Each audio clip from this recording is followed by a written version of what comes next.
Hello, everyone. My name is Jenny Burak, and I'm an astrologer and an energy healer. And I work with the vibration of Archangel Metatron. And so today we are going to talk about the full moon in Cancer. We began 2020 with the eclipses were taking place in Cancer and Capricorn. And at the beginning of the year, we had a full moon in Cancer as well. I think it's so appropriate for 2020 because Cancer is the sign that we associate with the home, with our physical home and our family. And we have certainly spent, most of us anyway, have spent an inordinate amount of time in our home and maybe closer to family in proximity than we normally are. And of course, we associate the moon and Cancer with the vibration of Mother Mary and feelings of being at home, being secure, belonging, recognizing that we're supported. And whatever has transpired, between ourselves and the soulmate that we chose as our mother in this lifetime is bringing up our issues of where it is that maybe we don't feel secure or we don't feel that we have a place of belonging. And everything that ever happens externally is a reflection of what is happening internally. So before we get into the astrology, first of all, I need to do something with this. Sorry. I hadn't noticed that till I started talking. Aren't those flowers so pretty though? I wanted to just say a few words for all of you. I know quite a few of you have shared with me that you had plans to travel for Christmas, to spend Christmas and the holidays with loved ones, with friends, and now you're faced with being alone, home alone for the holiday when you've been spending, this year pretty much home alone. And this is always, for a lot of people, this time of year can be challenging. But I know for all of you who are doing that, I just want to share with you a friend, and you can fast forward if you don't want to hear this part. But I have a friend who recently celebrated a birthday for the first time on her own in a very long time. She recently made a huge change in her life and is living far away from friends and family. And so she really, and her name is Martha Judith Gutierrez, and we'll talk. I wanted to share something else about her in this video, but she celebrated a birthday at the new moon eclipse that we had, and she really did it up, for herself. She, when we're going out for dinner, we get dressed up, and she, ordered food for herself. She got herself all dressed up. She set a beautiful table for herself, and she had her celebration with her team of supporters. We all have our teams of ancestors and soul family members, angelics, and star beings who are always with us. And I felt like when she shared that with me, I thought that Metatron was encouraging me to share that with all of you who are facing a Christmas celebration, a Christmas Eve celebration, a time when you would normally be with a group of people or one or two people, to do something special for yourself. He is saying celebrate your, like what you've learned this year. We've all learned that we're strong. We've all learned that we are conquerors. We've had a lot to overcome, and really, make that a time of celebration. He's saying a gift for yourself. And then on the other side of that, he asked me to share that those of you who are in charge of celebrations this year, or are always in charge of celebrations, to make it as simple as possible. And whatever is like easiest and the most graceful, he's saying make that your gift to yourself. You know, a lot of times, especially when we have young kids, we feel like we need to go over the top. I always think it was funny, you know, when the kids were younger, I always let them choose their birthday dinners. And when they were, you know, that sweet age of preschool, and they would request fish sticks and macaroni and cheese because they didn't get things like that very often from me. And it was like that was the best thing that they could eat. Yeah, and it was so easy for me. I was always happy to accommodate. So, you know, keep that in mind. A lot of times we put so much pressure on ourselves, and for them, they don't really need that much, you know, to be satisfied. So keep all of that in mind. But I wanted to share with you because Martha has just come out with some new products. Again, I've shared other people's products before, so I just want to reiterate that I'm not connected to this in any way. I just like to share with you guys what I've found helpful for me. And of course, Amanda Ellis sprays I always use, especially when I'm, you know, working on other people. I find them anytime to be uplifting. And Amanda is a color therapist. And so her sprays are designed with the color rays in mind. And I practice, you know, I utilize the color rays and I call them in a different way. But I always appreciate oh, now it just went right out of my mind. Sorry, Mercury is, you know, way out of bounds right now. So it's a little bit of that retrograde feel. But aromatherapy, I appreciate aromatherapy. I have a very sensitive nose, which can be a blessing and a curse. Like when I was pregnant, it was horrible. I was in Hawaii. I don't even know where the green pepper field was, but you know, and I was probably very far away from it where we were at the resort, but I could smell that the entire time I was in Hawaii. So Martha, a while ago, I have no idea, how long ago it was, but we went into a timeline where she was practicing alchemy. And she was, you know, using herbs and, you know, different oils and different instruments with sacred geometry to come up with these tinctures for healing. And she has now come out with a line of aromatherapy sprays, and these are available on her website. I will share that in the description box. So she has a few different sprays. I find them to be fantastic. I got to sample them. So yeah, I wanted to share that with all of you just because, you know, we're moving into this new year, and it's always good. Any of these sprays, you know, so long, and I don't really know too much about other people's, but I know that the two of them work with the higher vibrations in order to bring forward sprays that are healing, that can clear our space, and they smell wonderful, and it's nice to have them in our space. So I thought I would just share that with you guys today. And I just want to caution you a little bit. You know, I know a lot of you will be watching this over the holiday, and we are in an intense energy. I keep trying to think of a different word, but that's what always comes to mind.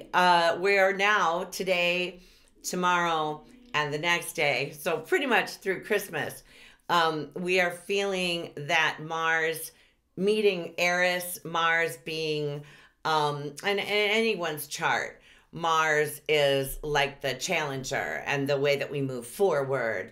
You know, he's finishing now these 3 squares with Pluto, both of them being the ruler of Scorpio, and with Eris, the goddess of discord. You know, she's causes a lot of upheaval, and this is a square is the 90-degree angle, so it's tension. You know, as Jupiter and Saturn came together on the solstice and Mars squared Pluto, we had an earthquake, not a huge earthquake, but a volcano erupted in Hawaii with I think it was a 4.4, which right there, 4.4, you know, that's Uranus. And Uranus is governing Saturn and Jupiter while they make their transit through Aquarius.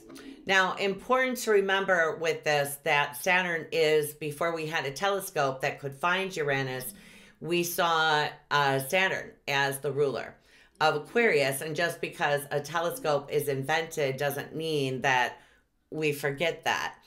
You know, Saturn is Jupiter's son. I'm sorry, Saturn is Jupiter's father, but he is Uranus's son.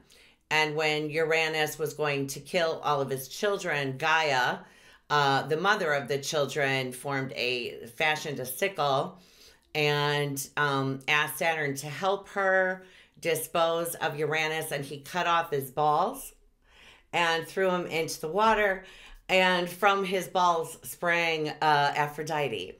So, nice story, right? But my point is that Uranus doesn't have necessarily the final say in everything that's going to go down with that Saturn-Jupiter transit. And, you know, remember that when they come together, Jupiter is blessings and benefits, and Saturn is, you know, he does put us through our paces, but he also rewards us for the effort that we've put in.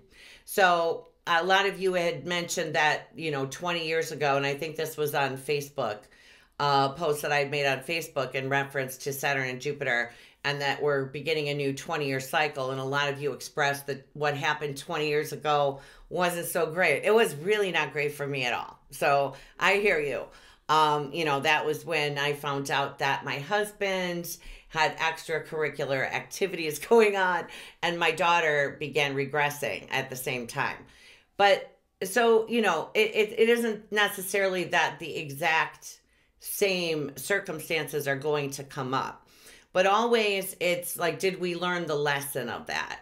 You know, do we understand that that was in our best interest, even though, you know, things completely may have fallen apart in your life? Did you forgive these soulmates that you contracted with in order to bring that change about? Or are you still in resentment? Are we still, he is talking about, you know, do we regret what happened and that we agreed to those agreements? So that will be revisited in some way. You know, for me, for instance, in this next period, as Saturn goes through Aquarius, I will, you know, wrap my daughter most likely within the next few years or so will live elsewhere. So, but, you know, it's going to play out for each of us in different ways, and it depends on what house the sign of Aquarius is in for you. Okay, and we're back. So I'm not sure if you guys heard all of that. So I just want to express again that, you know, we're going back and releasing. This is a time when we're still getting over the past. You know, Uranus in Taurus is a lot about the way we were, you know, what went on before, what was. And Taurus for all of us is where it can be hard to let go. It can be challenging to change the pattern.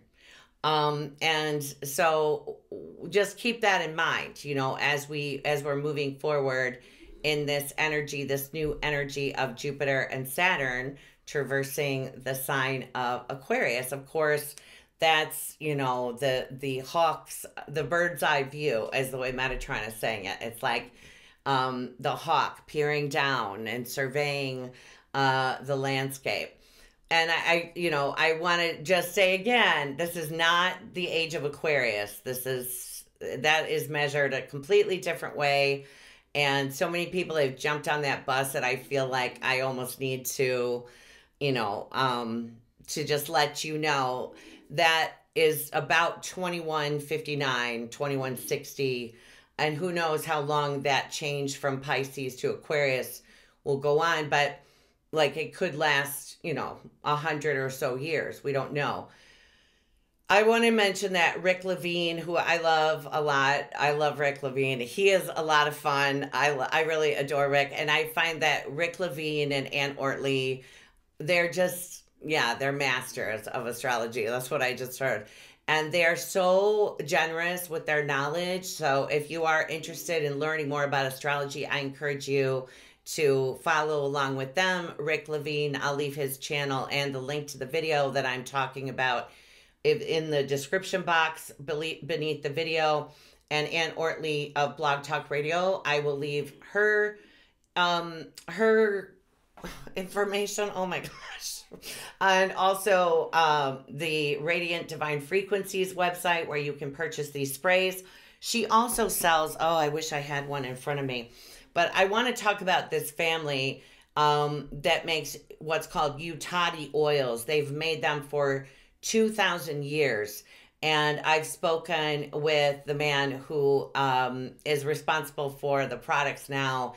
He is a beautiful soul. And Martha actually became a vendor for them. I will be ordering my oils through her. The oils are amazing, amazing. And they're a little pricey, but they last a really long time. And every time that I do a video, I'm actually wearing their Rose D oil. And of course, Amanda's website, I'm going to show Sandal Funds, bronze spray. Because it's important really with everything happening with this Jupiter-Saturn connection in Aquarius that we're grounding. So, yeah, I'll leave Amanda's information where you can purchase her sprays in the description box as well. So let us discuss now what is going to be coming up. So we're in that, Mars square Pluto energy right now. Feeling like we want to rush in. Last night, they do this with me a lot, quite often while I'm driving. When I'm having days where in my mind, or I feel like, I just want to rush forward, and I have Mars square Mercury, so that's quite a bit of the time for me. Yes, he's saying, of course, that I'm reminded to take deep breaths and to feel your vibration settling into your body, which you can do that on your own. I was listening to a song. I mean, it was a loud, fast song. I can't remember now what it was, but typically when I'm listening to music like that, I really want to drive fast. It's always a challenge for me to go the speed limit. That's just me. And, cars kept coming right in front of me and slowing me down. And I'm just reminded so much with the astrology, of course, with what is happening with Saturn, that we want to be moving forward in a way that we have the strategy plotted out. We have an idea formed of what it is that we'd like to manifest, and then we're taking measured, slow steps toward that manifesting, and just, being comfortable with the idea that it could, change a bit along the way, but that it most likely is going to unfold over a period of time, depending on, what the circumstances or the situations that you are changing are. But that this isn't like a rush forward. Mars will finish. Oh, I didn't even write that down, actually. Mars is going to finish his shadow. Well, I mean, it's pretty much like we'll say the 4th of January, because he went retrograde at the last degree of Aries. So, he is moving forward. But then once he crosses on January 5th into Taurus, he will then come up to square Saturn and Jupiter once again, as he's meeting up with Uranus. And so, we're still in it, okay? We're still in it. We're not going to be like having a huge sigh of relief. And I don't mean like we're all, bummed out and feeling sad and stressed out. I just mean that the external energies are not going to have like a huge shift right now. I feel like it's more comfortable to say like end of February, endish, maybe mid to end of February, that we, can feel like relief. But always, like I said, what is happening externally is reflecting the internal, and that that is always up to us. So I'm going to just let you know that the full moon occurs at 3:28 a.m. in London, 9:28 p.m. Central Standard Time for those of us in the United States, and that would be for Central and Eastern Time in the United States. That's happening on the 29th.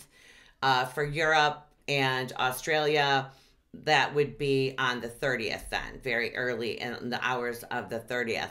And, you know, once we have this new moon then, that finishes, we move out of the energy of the new moon, and that wraps up our eclipse gateway. One thing, too, that I meant to say in the last video with gateways, the calendar has not always been the same. Calendars change. The cycles of the planets and the stars are always constant. And so gateways are done, it is astrologically. And, you know, when we have a bunch of events that occur within the same month or so, or 3 months, let's say, that the gateway isn't like changing, you know, like, oh, here's this gateway, here's this gateway. You know, if you see what it looks like with the gateway, you know that that's all of those energies are combined, are the energy of that gateway. They may not take place on the same date, but the gateway is the same. And it, you know, lasts, and we always have them at the eclipses, always. So, along with this Mars square Pluto, which, you know, I mean, could be a blessing, really, that that's happening over Christmas, and we aren't seeing our family so much.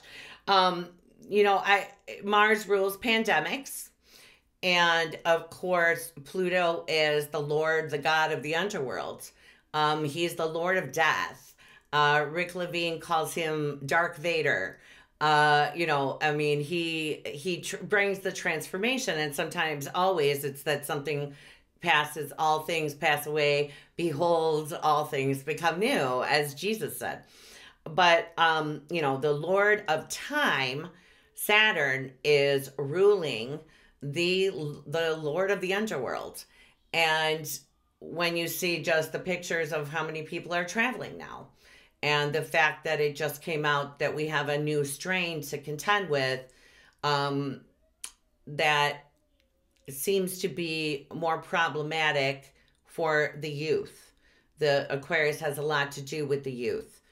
And I mean, obviously, technological and medical advances are going to increase, and it's going to be very good for on that side of it.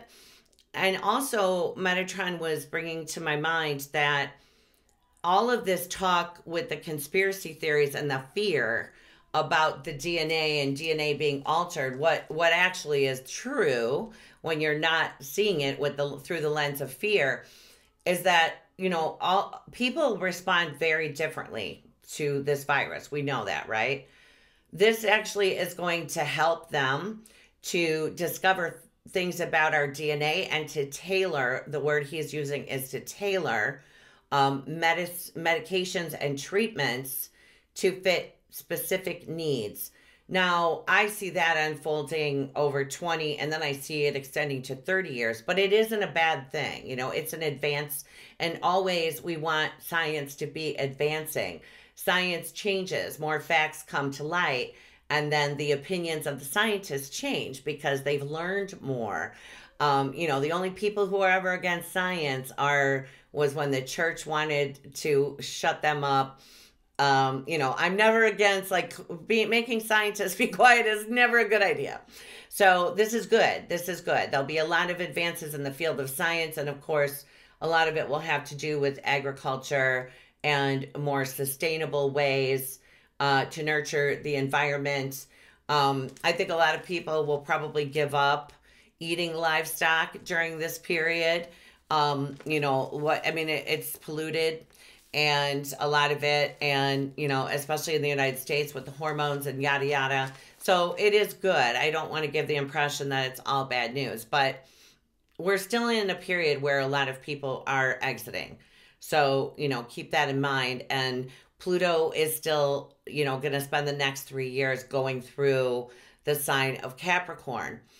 And so we're not finished with him yet. Saturn still rules Capricorn where he is. And so he's answering to him for the next few years until Pluto moves into Aquarius. And Mars in our charts, wherever your Mars falls, Mars carries the wound of the masculine. And, I've shared before that the very first time that I saw myself in a healing session in another timeline, it was probably about 1100 was the year that I got. And I was a Native American, very good looking Native American, I might say. I was a man. And I was in charge of, I was a warrior. I was in charge of taking down, killing other tribes, other Native Americans. And the feeling was, and you've all had this experience, it's in our DNA. It's a part of the human story that we had to close off ourselves. And what struck me when you go into a scene, it looks like a movie. And depending on how long ago it was, the grainier the footage is. But what was so striking was not the humans dying. The humans were nothing compared to the horses. The horses. That guilt, that regret is what he's saying. And that feeling of what I had done, I had to just bury it because it was my job to protect my people, right? And all of us are carrying that in our DNA. And it's sad, right? A lot of times when women are, have so much hatred toward men, it's themselves that they can't forgive. It's that burden of regret for the actions that we took when we were the masculine. So just know, because Pluto, as they square, Pluto brings things up from the depths of the subconscious, okay? And then you couple that with, moving into this full moon in Cancer. Mercury and Venus making contact with Chiron in the early degrees of Aries from where they are in the zodiac right now. And Chiron is answering to Mars because he is an Aries. And so it's a lot about the self. I just want to remind everyone that everything that happens outside of us is a reflection of what is happening internally. And once you get that, awakening and finding the truth of the self is so much easier. When someone offends us and triggers us, they're just letting you know that there's something to take a look at. Also, then on the 30th, so the full moon takes place on the 29th, 30th, depending on where you are. But Venus is with the South Node square, again, tension to Neptune. The nodes of fate pretty much square Neptune pretty much all of January. So just to let you know, that's where we can be a little fuzzy with things. It's like the foggy, not having all of the answers, but it can also be deceptive, Neptune. It can make us feel, it can bring up wounds or sorrow, or like that Eight of Swords where we feel like we're stuck in a situation and we can't move forward. That's a lot of this energy that we've had all year with Mars squaring Saturn too. That's when we can't run out there and do what we want to do. And people were super angry about it. Mars, Pluto. So, this could be bringing back, he brought up rejection. It can also be linking to a soulmate, someone that you've spent past time with. That's not all bad news. There could be something of inspiration, but I would say if anything does come up, say you find out news about a partner, I would wait. I wouldn't react right away. I would ask for a sign or whatever you need to do to fact check. Sugar. Issues of blood sugar balance are really going to be rearing their heads right now. I know for me and other people that I've spoken to, that has been an issue. And then on the 1st of, and what he was recommending for these energies, as that we nurture the self, spend time speaking kindly to the self, and, reminding ourselves that we belong, that we, that soulmate showed us that or rejected us, or we felt abandoned because an aspect of us believed that that's true, but that now we've transcended that thinking, and we understand that we're an important part of all that is, a vital part of all that is. So on the 1st of January, then, Mercury and Capricorn will sextile, which is it's a 60-degree angle, which is a nice energy. It's going to sextile Neptune. So that could be something about like the pursuit of the dream, or where you're, looking to build a new foundation, inspiration for the dream. But also it's a choice of how we're going to perceive what is happening. Is this happening for us, or is this happening to us? Okay, so that's January 1st.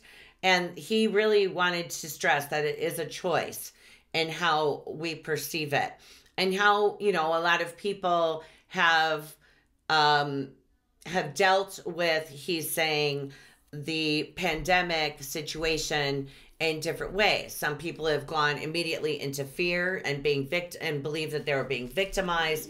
Other people have decided to, redo the house, spruce up the garden. It's really in how we choose to see it always, because everything that is internal, and then the external reflects what is happening internally. Then on January 5th or 6th, depending on where you are, Mercury will come back from being out of bounds, and he will meet up with Pluto. So this is where we want to have a new way of thinking. We're moving into a new way of thinking and perception that's like we've triumphed over. Really releasing like doubt in our abilities is important. Mars will finish his retrograde shadow that same day on the 5th or 6th, depending on where you are, and he will move into Taurus. And so we're wrapping up that cycle that began at the end of July. So think back to what was happening for you at the end of July. On the 7th and 8th, then, Mercury in Aquarius didn't write it down. So let me think what he's doing. Mercury in Aquarius. Oh, I think he's heading Mars. And then Venus and Capricorn. Oh, yes. I'm sorry. The 7th or 8th, Mercury moves into Aquarius. I got a little ahead of the calendar. Mercury is moving into Aquarius. Mercury loves Aquarius. He's able to rise above the restrictions and the mundane, and see with new authority, new perspective. And that same day, Venus moves into Capricorn. Venus in Capricorn wants stability. She appreciates value and worth and what is important. It's easy for her to decide what is important. And that could also have to do with cleaning up diet, those aspects as well. That could have a lot to do with physical exercise and motion is really important right now. If you can have body work done, if you're in a position to do that. I know everybody has got different rules happening now, but you can also buy reflexology tools online. I find those to be very helpful. On the 9th of January, then, Mercury will square Mars. So be careful. How you're, like, if someone does address you and they're super angry, just take a step back. Venus will trine Mars and say, are you really going to put up with this, or how are you going to handle it? Mercury square Mars. So many of us have that in our charts. And it's really just taking a deep breath before we speak. So again, with that energy, he was bringing up fitness and really listening to the physical body, paying attention to the signs that the physical body gives you. He also asked me to mention that a lot of the times we can feel guilt or shame when we're eating a certain food because of the way the physical body feels when we eat that food. We think like, oh, I feel so bad that I'm eating this. When you do that, you add weight to the food. You literally weigh down the food. Just be grateful. Gratitude you can bless the food, yes, but the gratitude that we feel for the food, for the sustenance, transmutes any negativity. And when we have, guilt or, oh, I really shouldn't be doing this attached, we actually are adding weight to the physical body by what we're, whatever we're ingesting that weighs more now because we've added guilt to it. And then the 10th and 11th, Mercury comes up to great Saturn and Jupiter. So that could be like seeing the plan, maybe like how it ends up in the end, and realizing that you are worth making the changes, taking the necessary steps, and that you're supported in implementing that plan as well. That could also be something of opportunity. Opportunity knocking is what he's saying. On the 12th, Mercury then squares Uranus. You could give something up. This could also be something with the physical body. So really, in this time period that I'm talking about, all of it, don't ignore symptoms. If something seems off, seems like something is going wrong, it probably is. So I'm just going to release any fear that I just felt with that. No reason to fear, because then we manifest it. And then we will have the new moon that's coming the 12th or 13th of January, depending on where you are, is with Pluto. And Mars is squaring Saturn at the time. So, and then the 15th, 16th, Mercury will move into shadow because he's going to go retrograde on the 30th of January. And Metatron, I'm just going to share first the Sabian symbol for this full moon in Cancer. And it's happening, just by the way, at 8 degrees and 53 minutes of Cancer. My brother, born June 30th, is at 9 Cancer. So if that gives you guys some idea, those of you who are Cancers, if that's falling near your sun. But it's 8 degrees and 53 minutes, so it's pretty much 9. And it is the moon that is, of course, ruling it. And so the Sabian symbol is a young girl, a small girl. And when I saw it, she was about 3 or 4, naked, playing, like trying to catch fish from a pond. And that's the Sabian symbol. So it's something of, having that childlike sense of wonder and, how we used to amuse ourselves when we were little kids. But something that's elusive, that when she's trying to grab the fish, they're getting away from her, right? So this is when you really want to spend time coming to a place of centeredness, recognizing that he's saying you've always belonged, regardless of what was demonstrated to you by the authority figures in your life. So forgiving that, setting that aside, and that what may seem to be elusive, or what is elusive right now, he's saying at this time, is on its way, is what he's saying. So I'm going to read, I pulled just a few cards, and this is from Colette Barron Reed's The Good Tarot, and I actually pulled just 2 cards, and then we have the bottom of the deck. So, wow, I didn't even realize how much I need these until I started doing this video. Okay, so we have the 10 of Air, graceful endings and hopeful beginnings meet, a point of epiphany, an end to the old ways of thinking. It's all up from here as I bless the ending, grateful for the lessons I have learned that can free me from patterns that no longer serve me. I allow my circumstances to end with grace, as I know something better can appear at any time. I am thankful that from now on, I can respond differently to any challenging situation. Wow, that's perfect, isn't it? And then what was next? Okay. And 4 of Air, healing, meditation, rest, recuperation. It's time to rest my mind and allow peace to take the place of busyness or boredom. The mind needs quiet to think and find clarity. If I allow my mind to rest, I will have greater clarity and my mind will be sharper. This is the time for a break. I need to take care of myself. Okay. He's talking to me too with that one, boy. You know, and that's the thing. When I know, I mean, I talk to you guys and everybody pretty much universally is exhausted. And we're supposed to be, he's saying it's a time of retreat within. You know, all of this isn't happening because the authorities are trying to keep us apart. We still have online communications when we're still, you know, we aren't like in our own little cave. You know, we have an idea of what's going on and we can assemble online. It is that we're supposed to be withdrawing and going within, which is why part of the reason that this is all unfolding. And then this was the card overlying the reading. So this was at the bottom of the deck. The Six of Earth, unexpected resources, happy surprises, and generosity.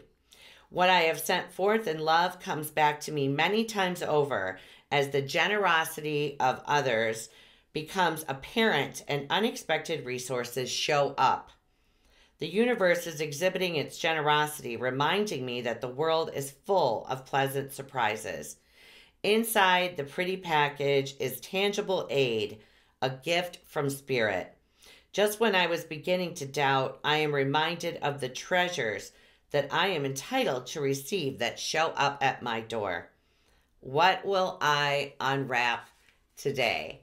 So, you know, not being in that expectation, but just being open to receiving. Saturn pays back, okay? And Jupiter blesses. And so, yeah, that's a really hopeful message. And there is a lot of, with all of the Uranus-Mercury contacts being made, you know, a lot of reason to trust that there's going to be something inspiring that comes to us.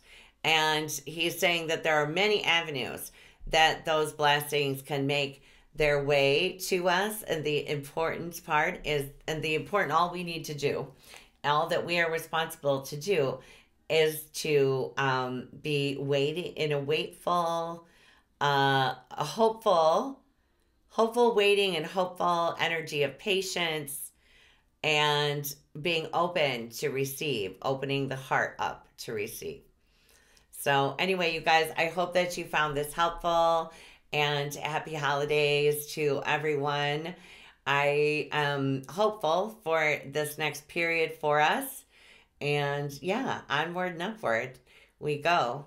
So I guess I will speak to you then. Most likely, I was thinking maybe the first, with the astrology happening, maybe we'll do a reading on New Year's Eve, but I'm not going to promise because I think I have my daughter over that period. So we'll see what happens. But anyway, everyone, take care. Sending you so much love and Happy New Year. Happy holidays. Bye-bye.